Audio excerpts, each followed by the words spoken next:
Buenas noches, hermanos, que Dios les bendiga. Siempre es un honor y un privilegio estar delante de usted. Primeramente le doy gracias a Dios por la oportunidad, le doy gracias a Dios por el bendito privilegio de predicar su palabra en esta noche. Así que vamos a abrir el corazón, vamos a abrir nuestra mente, nuestros oídos a la palabra de Dios. Le doy gracias a mi pastor Héctor Rivera por la confianza y gracias a usted por venir en esta noche. Que Dios lo bendiga y espero que Dios hable a su vida. Vamos a abrir nuestra Biblia en el primer libro de Samuel, capítulo 17. Primer libro de Samuel 17.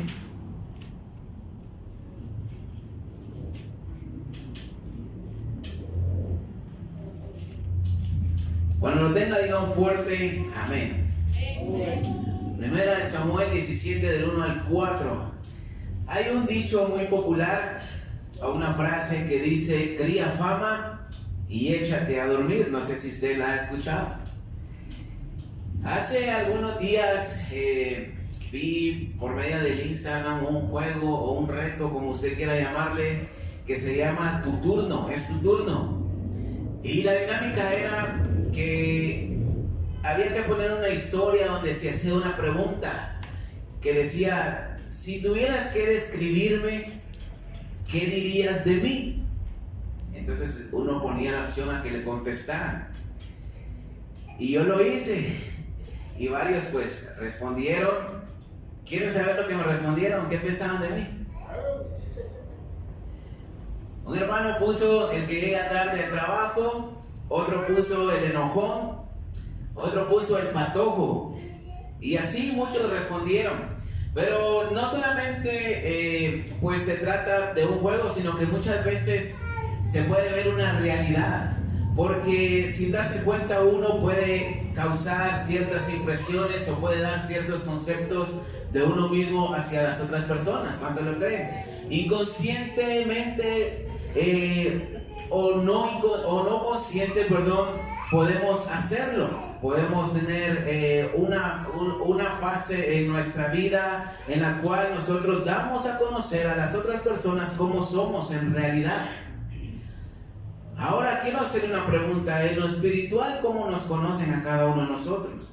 La gente puede decir muchas cosas, ciertas o verdaderas, pero hay un enemigo espiritual que nos puede descubrir y hacernos ver mal, porque está interesado en destruirnos. ¿Cuánto lo creen? Y esto es el diablo. Y en esta noche quiero predicar un sermón que le he titulado ¿qué dice el diablo de mí? ¿O qué dice de mí el diablo? A manera de pregunta. Vamos a leer el texto principal, 1 Samuel 17, del 1 al 4, y luego nos brincamos del 8 al 11. Dice de la siguiente manera: los filisteos juntaron sus ejércitos para la guerra y se congregaron en Soco, que es de Judá, y acamparon entre Soco y Azeca, en Efes-Damim. También Saúl y los hombres de Israel se juntaron y acamparon en el valle de Ela, y se pusieron en orden de batalla contra los filisteos. Y los filisteos estaban sobre un monte a un lado, e Israel estaba sobre otro monte al otro lado, y el valle entre ellos. Salió entonces del campamento de los filisteos un paladín, el cual se llamaba Goliat de Gat, y tenía de altura 6 codos y un palmo. Vamos a leer versículo 8 al 11. Y se paró y dio voces, hablando de Goliat, a los escuadrones de Israel, diciéndoles: ¿para qué os habéis puesto en orden de batalla? ¿No soy yo el filisteo y vosotros los siervos de Saúl? Escoged entre vosotros un hombre que venga contra mí. Si él pudiere pelear conmigo y me venciere, nosotros seremos vuestros siervos. Y si yo pudiera más que él y lo venciere, vosotros seréis nuestros siervos y nos serviréis. Y añadió el filisteo: hoy yo he desafiado al campamento de Israel, dame un hombre que pelee conmigo. Oyendo Saúl y todo Israel estas palabras del filisteo, se turbaron y tuvieron gran miedo. Vamos a orar. Señor, te doy gracias en esta noche por la oportunidad y el privilegio de predicar una vez más tu palabra. Señor, en esta noche te necesito, mi Señor, que traiga dirección a nuestras vidas, a cada uno de nuestros hermanos. Úsame en esta noche, que sea tu Espíritu Santo guiándonos respaldándome en esta noche, mi Señor. Usa mi mente, mi labios, mi corazón, mi Dios. Te pedimos, Señor, que abra nuestro entendimiento a lo que tú tienes para nosotros. En el nombre de Jesús te damos gracias. Y la iglesia dice un fuerte amén. ¿Qué dice de mí el diablo? Y en primer lugar quiero ver qué se sabe de nosotros. Ahora, es interesante saber lo que el texto principal dice en el versículo 8. Lo vamos a leer una vez más. Y se paró y dio voces a los escuadrones de Israel, diciéndoles: ¿para qué os habéis puesto en orden de batalla? Hace una pregunta. Y luego otra: ¿no soy yo el filisteo y vosotros los siervos de Saúl? Ahora, esto es interesante. Cuando yo lo leía, rápidamente pude ver estas palabras o estas cosas que Goliat estaba diciendo a los escuadrones de Israel, al ejército de Israel. Ellos estaban a punto de entrar en batalla, pero Goliat le dice: ¿no soy yo el filisteo y vosotros los siervos de Saúl? Y se me hace interesante que él haya dicho esto. Ustedes son los siervos de Saúl. Ellos eran el pueblo de Dios. ¿Cuántos dicen amén? Pero él simplemente les dice: ustedes son siervos de Saúl. La Nueva Traducción Viviente de este versículo dice: ustedes no son más que siervos de Saúl. Ahora metámonos un poco a la historia de Goliat y el ejército de Israel, y veamos el contexto. Saúl significa pedido a Dios, el rey Saúl, el que está al mando del ejército de Israel, el pueblo de Dios. Y desde que fue pedido por parte del pueblo de Israel, Dios escoge a Saúl y lo unge como rey. Esto es en el capítulo 9 de 1 Samuel, lo pueden leer en su casa. Ahora, la gente a nosotros nos va a conocer por lo que vamos a demostrar, por lo que somos, consciente o inconscientemente. Desde pequeños vamos demostrando quizás nuestros dotes, nuestra manera de ser, nuestra manera de conducirnos, para qué vamos a ser buenos, para qué no. Entonces la gente se va dando cuenta de nuestras acciones y empieza a tener un concepto de nosotros, sea consciente o inconsciente, a través de los actos que nosotros hacemos. Ahora, Saúl, desde el capítulo 13 de 1 Samuel, empezó a hacerse de mala fama. La Biblia dice que cuando los soldados los acompañaban al rey Saúl a las batallas, la mayoría de veces ellos iban temblando, tenían miedo, se escondían entre las peñas, se escondían en varios lados, en las cisternas, rocas y los fosos. Después, en el capítulo 15, vamos a encontrar de que Saúl 2 veces desobedece el mandato de Dios por medio del profeta Samuel, donde le costó su reinado y ahora ya no le pertenecía.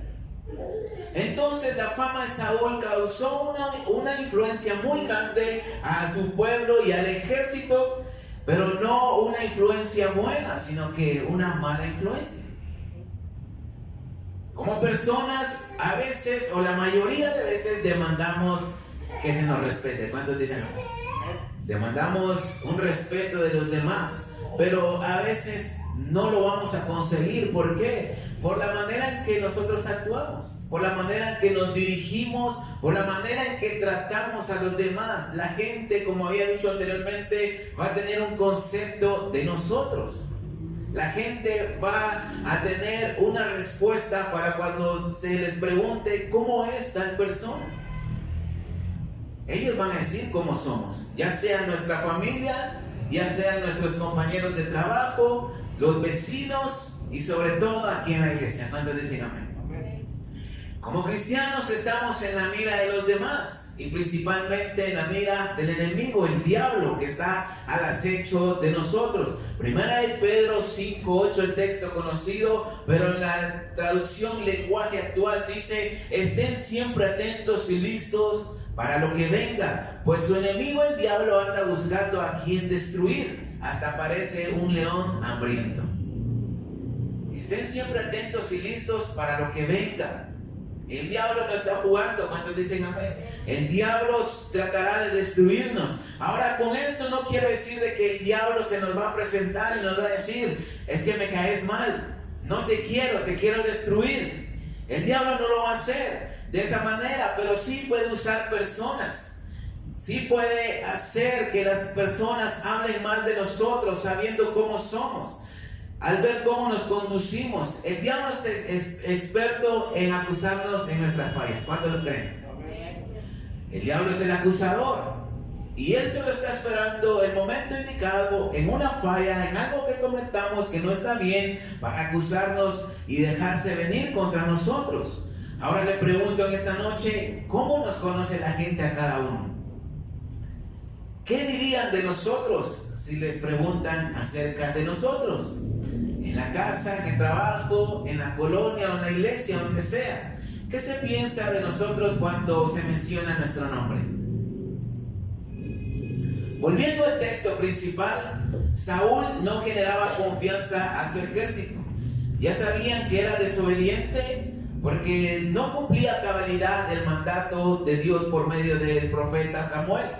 Era orgulloso, impaciente y no tenía una buena relación con Dios. Vamos a leer 1 Samuel 13, del 5 al 7.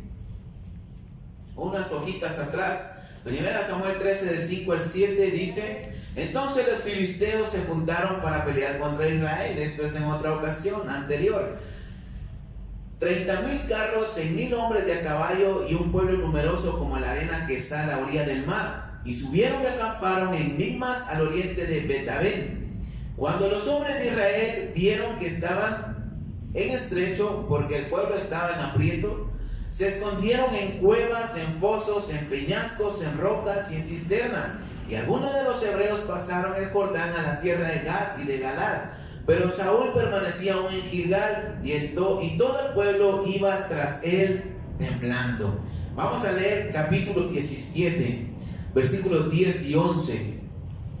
Dice: y añadió el filisteo: hoy he desafiado al campamento de Israel. Dame un hombre que pelee conmigo. Oyendo Saúl y todo Israel estas palabras del filisteo, se turbaron y tuvieron gran miedo. Ahora esta era la fama que Saúl estaba haciendo, alguien temeroso, alguien que no era valiente, a pesar que tenía un ejército grande. Ya era costumbre del ejército de Israel tener miedo cuando Saúl iba al frente. No sé si me entienden en esta noche. Casi nunca consultaba a Dios Saúl a la hora de tomar decisiones. La mala fama de Saúl le costó su reinado, su familia, su propia vida y me atrevo a decir su eternidad. Ahora, ¿qué de nosotros? Como padres de familia, hablando de los hombres, tenemos la responsabilidad de ser cabeza de hogar y un buen ejemplo para nuestra familia. Como cristianos debemos ser buen ejemplo para la sociedad. Debemos ser bendición a donde quiera que vayamos, un buen ejemplo. Pero ¿qué se habla de nosotros a donde vamos? ¿Cómo nos conocen? ¿Qué diría el diablo de nosotros? ¿O qué dirá? ¿Qué peso tenemos en el mundo espiritual en esta noche? Hechos 19, rápidamente. Vamos al libro de Hechos, capítulo 19.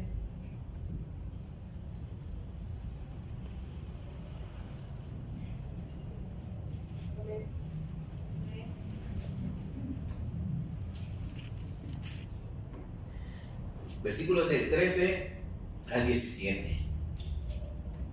Ahora el mundo espiritual es más real que lo real, dijo Marto en una canción. Pero algunos de los judíos exorcistas ambulantes intentaron invocar el nombre del Señor Jesús sobre los que tenían espíritus malos, diciendo: os conjuro por Jesús, el que predica Pablo. Había 7 hijos de un tal Esceva, judío jefe de los sacerdotes, que hacían esto. Pero respondiendo el espíritu malo dijo: a Jesús conozco y sé quién es Pablo, pero vosotros, ¿quiénes sois? Y el hombre en que había estado el espíritu malo, saltando sobre ellos, dominándolos, pudo más que ellos, de tal manera que huyeron aquella noche a casa desnudos y heridos. Y esto fue notorio a todos los que habitaban en Éfeso, así como judíos, griegos, y tuvieron temor de ellos, y era magnificado el nombre del Señor Jesús. Ahora, le decía al principio, el diablo no está jugando, y muchas veces creemos que el diablo va a salir corriendo. Y no es así. Sabemos que el diablo ya está derrotado. Jesucristo lo venció. ¿Cuántos dicen amén? El diablo ya está derrotado por el Señor Jesucristo. Ya no tiene nada que ver con nosotros, pero a veces nosotros mismos le damos lugar al enemigo. Fama significa opinión que la gente tiene de alguien o de algo. Y es importante, mis hermanos, tener un buen testimonio, ser cristianos verdaderos, porque si no, nos va a llevar el diablo. Proverbios 22.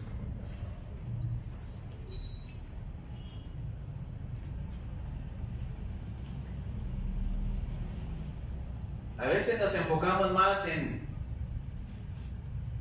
tener prosperidad o en ser de otra manera, pero a veces es más importante la fama o el nombre que tengamos. Proverbios 22:1 dice: de más estima es el buen nombre que las muchas riquezas, y la buena fama que la plata y el oro.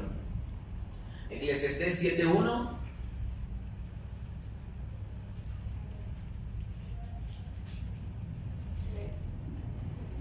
Mejor es la buena fama que el buen ungüento, y mejor el día de la muerte que el día del nacimiento.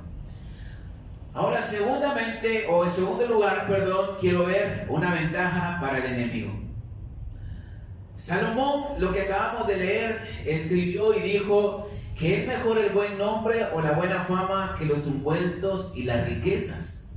Podríamos pensar que Salomón estaba loco porque el dinero es importante, pero a veces es más importante tener un buen testimonio. ¿Cuántos lo creen?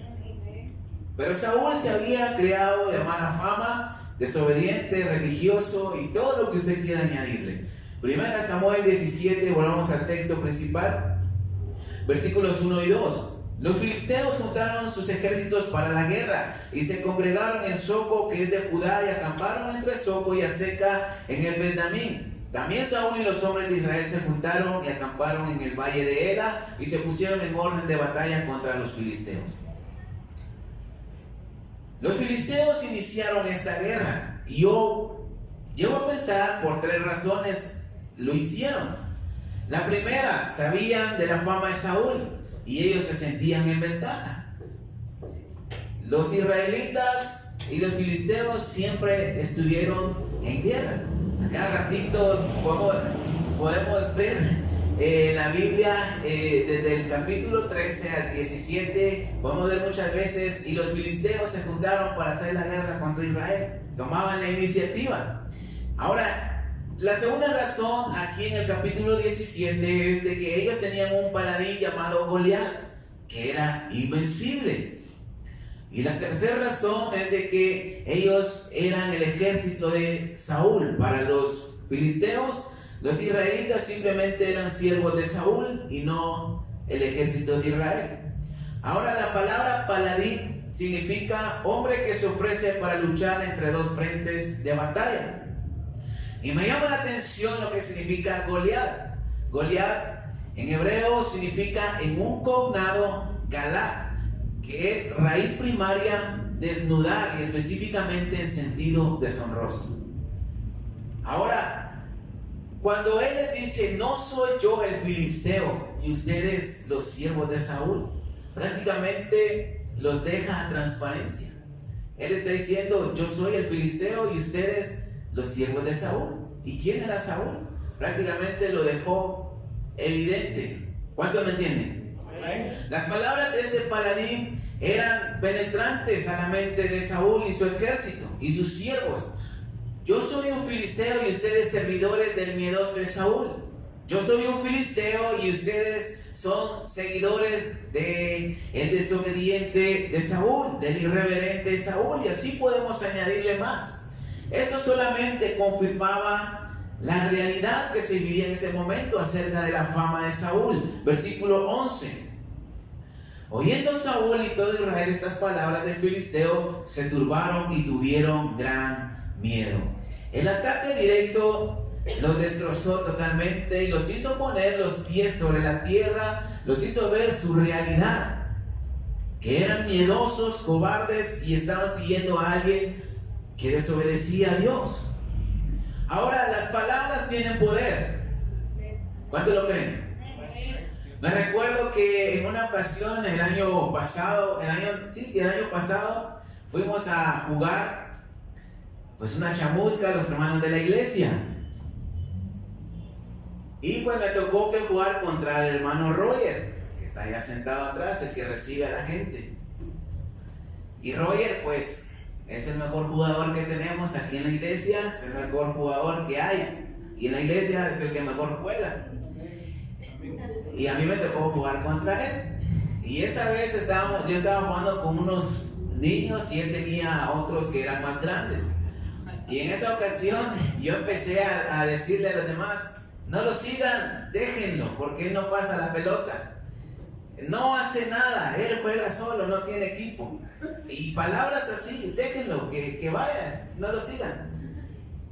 Y sí, con la intención de que esto pues le afectara a todos, y realmente sí le afectó porque les ganamos. Cuando ellos pudieron habernos goleado, no hicieron nada. ¿Por qué? Porque psicológicamente, por decirles así un ejemplo, pues les afectaron las palabras. De esta misma forma estaba haciendo el filisteo. Ustedes no sirven para nada porque son los seguidores de Saúl. ¿Cuántos me están entendiendo?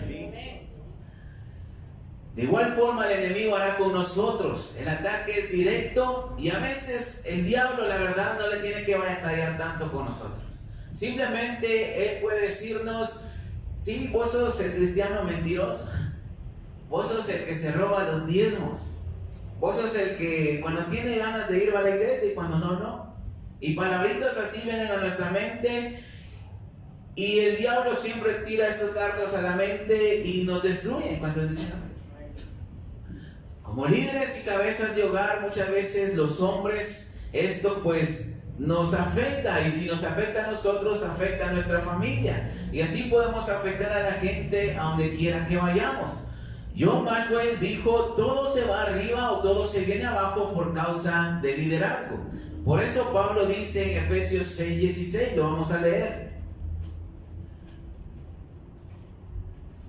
Efesios 6:16.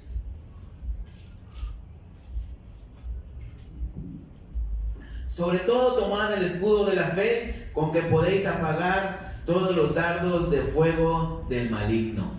Ahora, los dardos o flechas incendiarias se diseñaron para destruir los escudos y otro tipo de defensas de madera. Pero el escudo de la fe es capaz de apagar esos ataques del diablo. Por eso Pablo dice: sobre todo tomad, versículo 16. Sobre todo tomad el escudo de la fe, con que podáis apagar todos los dardos de fuego del maligno. Y esa mala fama que a veces nosotros hacemos, el diablo la utilizará para neutralizarnos y destruirnos por completo. Por ejemplo, puede decirnos: eres un perdedor, no podrás gobernar tu casa porque pues no puedes, sos un mandilón. Nunca vas a hacer nada por tu iglesia porque no tenés dinero. Nunca la iglesia va a tener un avivamiento porque son poquitos. Incluso pueden llegar ataques del enemigo diciendo: el pastor no te quiere. Y es que esas fallas y esa mala fama que nosotros mismos damos a conocer dan ventaja al enemigo. Y algunas pueden ser la impuntualidad, la infidelidad a Dios, la pereza, el orgullo, el egoísmo, el temor, la falta de fe, la falta de lectura de la palabra de Dios, la falta de oración y la mala administración económica y la falta de congregarnos. Todas estas cosas a veces son ventajas para el enemigo y no nos damos cuenta. Entonces, dependiendo de nuestra situación, el diablo lo usará en nuestra contra para lanzarnos dardos ardientes, dardos de fuego a nuestra mente para destruirnos, porque eso es lo que quiere. Efesios 4:27 dice que no demos lugar al diablo. Volviendo al texto, volviendo a nuestra historia de Goliat, Goliat les hizo creer que solamente eran soldados de Saúl. Y lo importante aquí es de que Goliat les hizo olvidar al ejército de Israel que ellos eran el ejército de Dios, del Dios Todopoderoso. Cuando él les dice: ustedes son nada más sirvientes de Saúl, eso les hizo olvidar que ellos pertenecían al ejército de Dios. La mala fama de Saúl fue ventaja para sus enemigos. Además, Saúl ya no tenía el Espíritu Santo en su vida. Ahora el diablo no solamente nos va a hacer creer que no servimos para nada, que somos inútiles, inmaduros, incapaces y que solo estamos jugando a la iglesia y es en vano estar aquí, sino que también nos va a hacer olvidar primeramente que hemos sido redimidos, que hemos sido perdonados con la sangre de Cristo y que somos hijos de Dios y que le pertenecemos. Eso es lo que quiere que el diablo olvidemos en nuestra mente. Desde la mente el diablo gana muchas batallas y usted quizás ha escuchado muchos sermones acerca de que la mente es un campo de batalla y títulos parecidos. Y es una realidad. A mi mente han venido ataques del enemigo, decisiones que he querido tomar donde he cuestionado por qué Dios permite ciertas cosas o por qué me tienen que pasar ciertas cosas. El diablo no está jugando y el diablo lo que quiere es destruirnos. Quiere que nos vayamos de la iglesia. Pero ahí es donde nosotros debemos recordar que somos hijos de Dios, de donde Dios nos ha sacado, de donde Dios nos ha traído hacia su voluntad. Y lo que tenemos que hacer simplemente es seguir creyendo y confiando en Dios, sin importar lo que el diablo piense de nosotros. Pero el diablo siempre traerá pensamientos negativos. No podrás, no eres capaz, necesitas ese dinero, no lo des, no seas generoso. No vale la pena. Y esto puede ir destruyendo nuestra vida.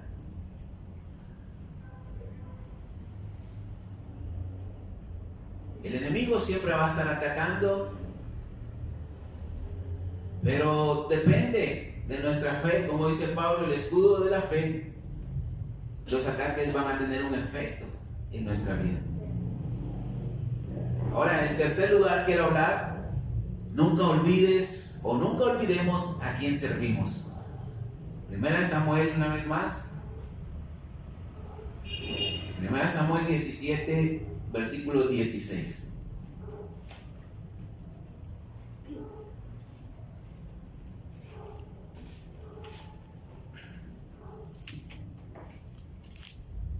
Venía pues aquel filisteo por la mañana y por la tarde, y así lo hizo durante 40 días.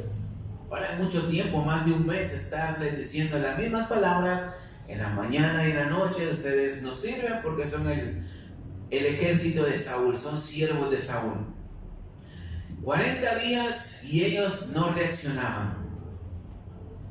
Y es triste muchas veces y lamentable que estemos en la iglesia y que el diablo nos cambie la mentalidad. Y por muchos años estar siempre en el mismo lugar, en el mismo nivel espiritual. No crecer, no pasamos de allí. Vamos a leer versículos 21 al 23. Y se pusieron en orden de batalla otra vez de Israel y los filisteos, ejército frente a ejército. Entonces David dejó su carga en mano del que guardaba el bagaje y corrió al ejército, y cuando llegó preguntó por sus hermanos si estaban bien. Bien asustados estaban. Mientras él hablaba con ellos, he aquí que el paladín se ponía en medio de los dos campamentos, que se llamaba Goliat, el filisteo Gad, salió entre las filas de los filisteos y habló las mismas palabras y las oyó David. Versículo 26. Entonces habló David a los que estaban junto a él diciendo: ¿qué harán al hombre que venciera a este filisteo y quitara el oprobio de Israel? Porque ¿quién es este filisteo incircunciso para que provoque a los escuadrones del Dios viviente? Versículos 31 al 33. Fueron oídas las palabras de David, fueron oídas las palabras que David había dicho, y las refirieron delante de Saúl, y él lo hizo venir. Y dijo David a Saúl: no desmaye el corazón de ninguna manera a causa de él. Tu siervo irá y peleará contra este filisteo.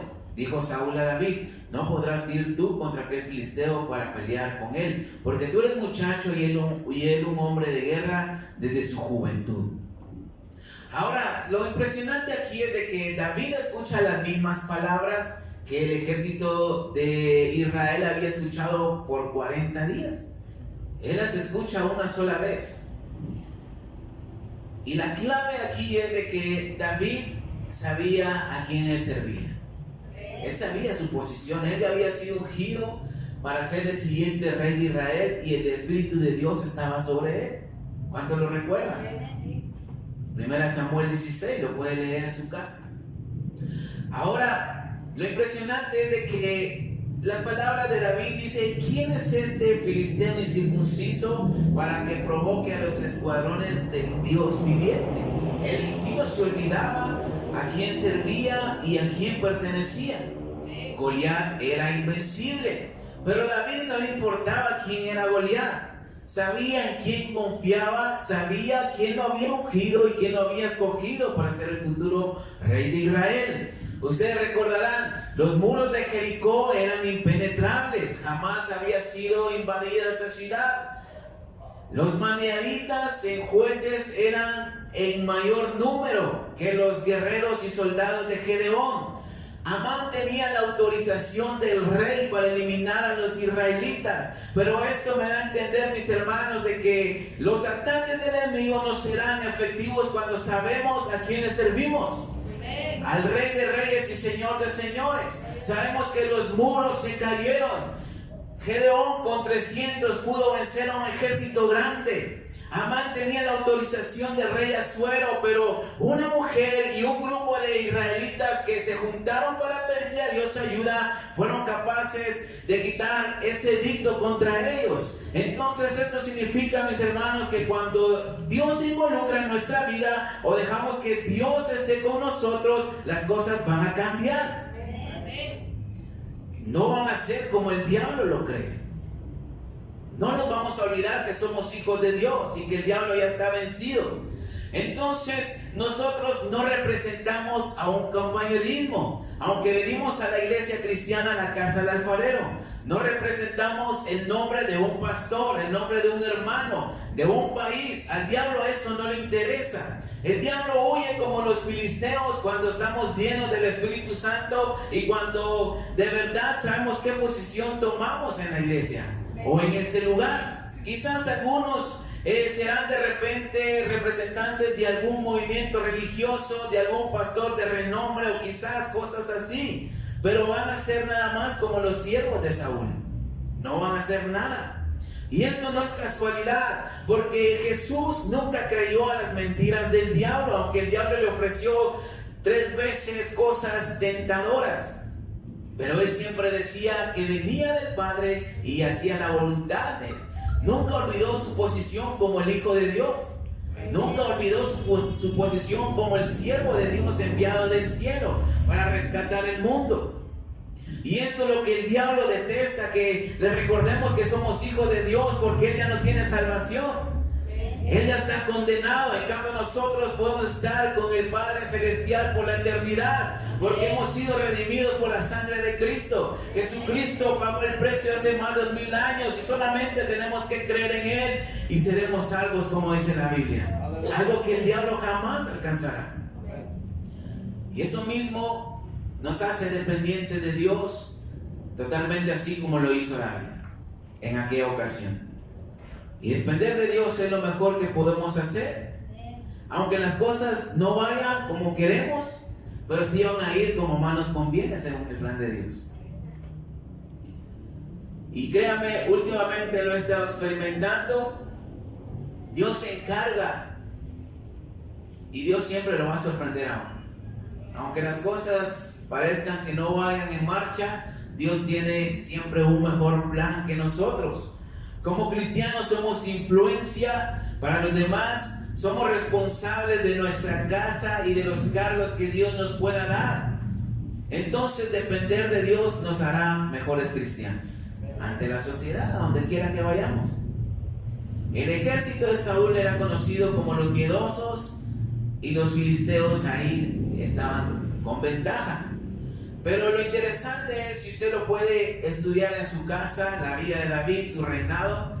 Cuando David estuvo al mando como rey, los filisteos jamás se levantaban en guerra contra Israel, porque nunca los pudieron vencer desde que David fue colocado como el rey de Israel. Esto no es casualidad. Dios estaba con David y su ejército. y siempre Dios respaldaba las decisiones de David. David era conforme al corazón de Dios, y esto es lo importante. Por eso los filisteos casi que fueron eliminados, y la familia de Goliat también. Los otros 4 gigantes que quedaron fueron derrotados en su debido tiempo también. ¿Por qué? Porque David sabía qué posición tenía delante de Dios y ponía a Dios en primer lugar. No hacía lo que él quería. Esto influenció a todo su ejército y ellos se volvieron invencibles porque dependían de Dios. Para terminar en esta noche, cuando le dije que no representamos a un compañerismo, no quiero que me malinterpreten esta noche, o a un pastor o a un movimiento. La verdad, le agradezco a Dios por haberme salvado en este compañerismo.